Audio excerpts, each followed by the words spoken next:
இப்போ பொதுவாக இப்போ நம்ம ஏற்கனவே இந்த தொழிலாளர் நலனை பொறுத்த வரைக்கும் இந்த திருவள்ளூர் டிஸ்ட்ரிக்ட் வந்து அந்த இன்சிடென்ட் ஆகட்டும், இப்போ சிவகாசி நடந்த இன்சிடென்ட் நிறைய இன்சிடென்ட் நடந்துட்டு இருக்கு. இப்போ தொழிலாளர் நலனில் நம்ம கவர்மெண்ட் எந்த மாதிரியான ஸ்டெப் எடுக்க போறீங்க? தொடர்ந்து அது கேள்விக்குறியாவே இருந்துட்டு இருக்குது. எங்க தப்பு நடக்குது? ஒவ்வொரு டைமும் நம்ம இழப்பீடு இறந்ததுக்கு பிறகு இழப்பீடு வழங்குறது ஒன்று இருக்கு. முதல்ல நலன் ரொம்ப முக்கியம். அது என்ன தமிழ்நாடு கூட நம்ம என்ன ஸ்டெப் எடுக்கிறோம்? ஏன்னா ஒவ்வொரு டிஸ்ட்ரிக்டும் ஒவ்வொரு தகுந்த மாதிரி இருக்கும்.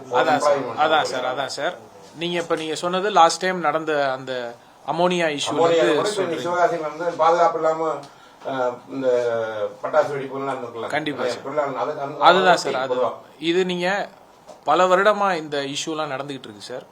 இப்ப நம்ம அந்த அமோனியா இஷ்யூ கூட நம்ம அன்னைக்கு சொன்னதுல இருந்து ஸ்குவாட் டீம் 21 ஸ்குவாட் டீம் போட்டு நம்ம எல்லாமே பண்ணி அதுக்கும் ஒரு சில கம்பெனிஸ் வந்து ஃபேக்டரிஸ் வந்து ஒரு சில தவறுகள் நடக்கும்போது நம்ம வந்து ஷோகாஸ் நோட்டீஸ் மாதிரி 28 பேர் கொடுத்து அதுலயும் அவங்க எல்லாமே சரி செஞ்சுட்டு வந்துட்டாங்க சார். இனிமே நடக்கக்கூடாதுங்கிறது தான் நம்மளோட கவர்மெண்டோட தீர்மானமா நம்ம இருக்கோம். உறுதியா உயிர் இழப்பீடு நடக்கக்கூடாதுங்கிறதுல நம்ம அதிகாரிகளா இருக்கட்டும், துறை செயலாளரா இருக்கட்டும், அமைச்சரா இருக்கட்டும், எல்லாருமே நம்ம அதுல தான் சார் இருக்கோம். சிவகாசியை பொறுத்த வரைக்கும் அசாடஸ் இது சார். அதுல வந்து இந்த வெடி இதுங்கிறது நிறைய அங்க வந்து தொழிலாளர்களும் இருக்கிறதுனால அவங்களுக்கு எந்த அளவுக்கு சேஃப்டி மெஷர்ஸ் செய்யணுமோ நம்ம செஞ்சுக்கிட்டு தான் சார் வரோம்.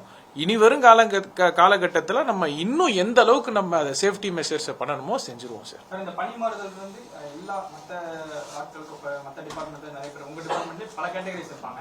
தற்போது வந்து ஜேடிஓ வந்து ஏடிஓ கொடுத்துருக்கீங்க. எல்லாருக்குமே இதே நடைமுறை பின்பற்றப்படும். உறுதியா எல்லாமே கவுன்சிலிங் முறைப்படி தான் சார். Transparent sir.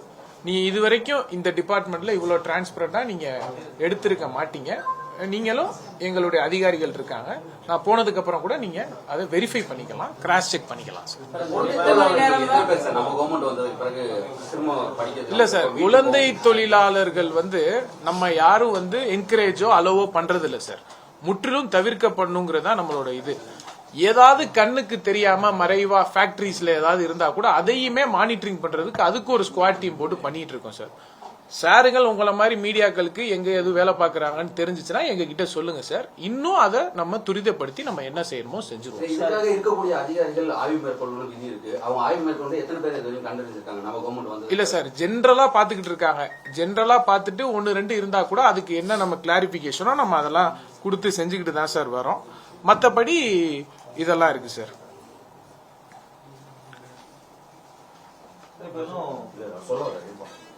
இது என்ன சார்? ஆனுவலி சைல்ட் லேபர் எடுத்துட்டு ஒரு 70 பேர், பாண்டட் லேபர் செக் பண்ணி ஆனுவலி சைல்டு லேபர்ல ஒரு 70 பேரும், பாண்டட் லேபர்ல ஒரு 150 பேரும் நம்ம அதை சரி பண்ணிருக்கோம் சார். இந்த வடமாநில சார் தமிழ்நாட்டை பொறுத்தவரைக்கும் வடமாநில தொழிலாளர்கள் தான் அதிகமா வந்து எந்த எடுத்தாலும் வடமாநில தொழிலாளர்கள் அவங்களை வரைமுறைப்படுத்துறதுக்கு ஏதாவது இல்ல சார், அவங்களுக்குன்னு ஒரு சில இது இருக்கு சார், ரூல்ஸ் இருக்கு சார்.